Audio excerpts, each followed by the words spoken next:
Dahil mahaba na yung kanyang buhok ay nagkameron na siya ng center part or nakatublak na ito. Ang gusto ng ating client nakabagsak lang sa may bangs at malapit lang sa kanyang kilay. Kaya ganun gupit yung gagawin natin sa kanya. Sa gilid naman, naka-normal taper lang. Sa mga baguhang barbero, mag-provide kayo ng malaking suklay at pwede ninyong gawin yung ganitong procedure sa pag-overcomb. Importante kasi yung malaking suklay para hindi kayo magkamali sa pag-overcomb. Pag maliit kasi yung ginamit ninyo, maaaring magkamali kayo sa paghagod ng clipper at mawala ito. Mawala ito sa pagkakapatong niya sa suklay. And then gamit tayo ng trimmer. Pwedeng ganitong procedure basta marunong kayong humagod ng C-motion para hindi mapataas yung biglang pagnipis ng patilya. Ito yung proseso na mabilis lang. Nilagyan na natin agad ng guhit sa may likod ng tenga at saka yung temple niya. Tsaka ninipisin na rin natin yung patilya niya. Rektahan kumbaga, pero kung marunong na kayo at masanay na kayo sa ganyang procedure, mas mabilis yan. And then gamit tayo ng number 1 na clipper guide sa patilya, sa likod, ganun din sa kabilang patilya. Buhayin natin yung proper blending sa likod para maganda siyang tingnan at hindi siya biglang itim. Kung wala na tayong may iwan na biglang dark spot sa mga pagitan ng ating ninipisan kanina, pwede na agad tayo mag-zero para mabalansin natin yung ibabang bahagi niya at mawala yung mga maliliit na medyo mahabang buhok.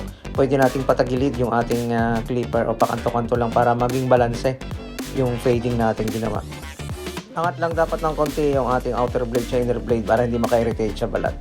Kunin lang natin yung kapal sa parteng dulo niya para kapag ibinagsak natin papunta sa unahan or naka-frames ay maganda siyang tingnan.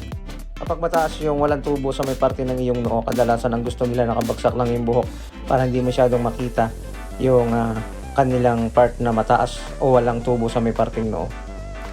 Texture lang natin yung taas, bawasan natin yung kapal ng dulo, and then mag-ahi tayo para malinis tingnan. Ito yung tinatawag ng mga kabataan na low taper texture fringe. Kung ganito ang texture ng iyong buhok o ganito yung pagkakatubo niya, same pwede rin yung ganitong gupit para sa inyo.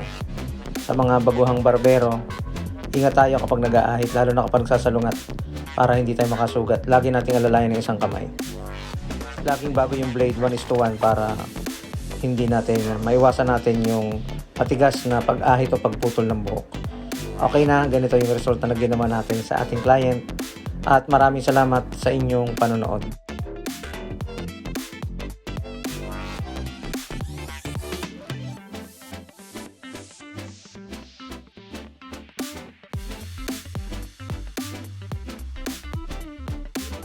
Isang mabisang smile para sa isang mabisang gupit.